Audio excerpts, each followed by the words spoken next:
आज आपण ऋषीची भाजी बनवणार आहोत।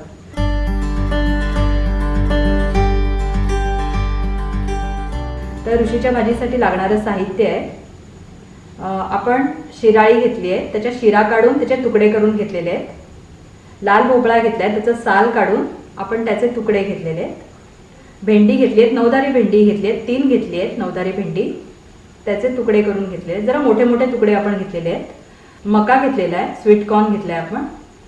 काकडी घेतली आहे, सुरण घेतलंय, सुरणाचं पण साल काढून आपण त्याचे तुकडे केलेत। काकडीचा पण साल काढलेला नाही आहे। ही लाल माठाची देठं आहेत। लाल माठाची जी देठं घेतली आहेत ना, त्याची आपण सालं काढलेली आहेत, कारण ती सालं कडक असतात ना, त्यामुळे ती देठं शिजत नाही, त्यामुळे सालं काढून मग ती चिरून घ्यायची आहेत। हे भाजीचं अळू आहे, ते बारीक चिरून धुवून बारीक चिरून घेतलेलं आहे, त्याचे देठ आहेत भाजीच्या अळूचे।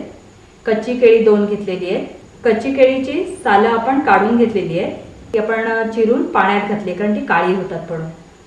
लाल माठ आपण जे देठ घेतले होते ना, त्याची ही पानं आहेत, तर ती पानं आपण धुवून चिरून घेतलेली आहेत। या भाज्या जर नसतील ना, तर याच्याऐवजी दुसऱ्या भाज्या पण तुम्ही वापरू शकता, म्हणजे कणगी, करांदे किंवा रताळी, गाजर हे आपण वापरू शकतो। आपण भाजीसाठी 4 हिरव्या मिरच्या वापरणार आहोत आणि ऋषीची भाजी आहे म्हणून ह्याला आपण जाडं मीठ वापरणार आहोत।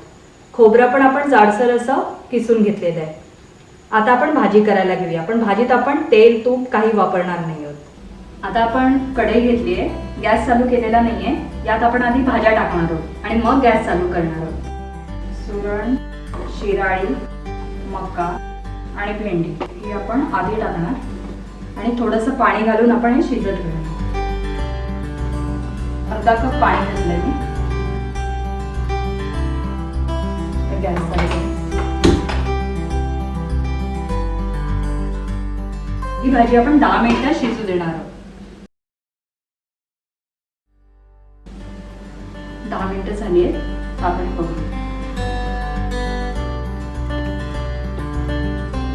आपण आता दुसऱ्या भाज्या करू। या भाज्या पटकन शिजतात ना, म्हणून आपण या आता घालणार आहोत।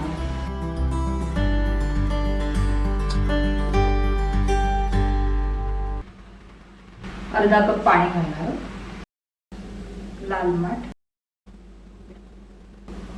कच्ची केळी, मिरच्या आणि हे मीठ, जाडं मीठ घालणार आहोत। 1 टेबलस्पून घेतलंय जाडं मीठ। आता हे ढवळून घेऊ।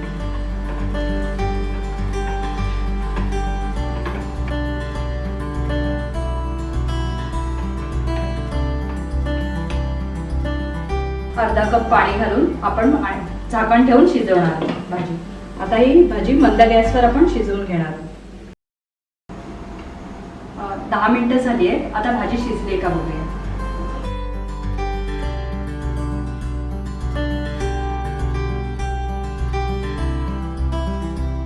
आपण सुरण बघूया शिजलंय का।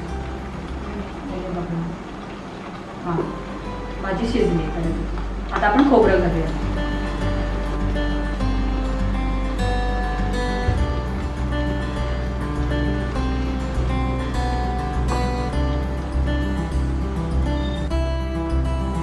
आता 5 मिनिटं फक्त झाकण ठेवून वाफ आणून देऊया आणि भाजी तयार होईल।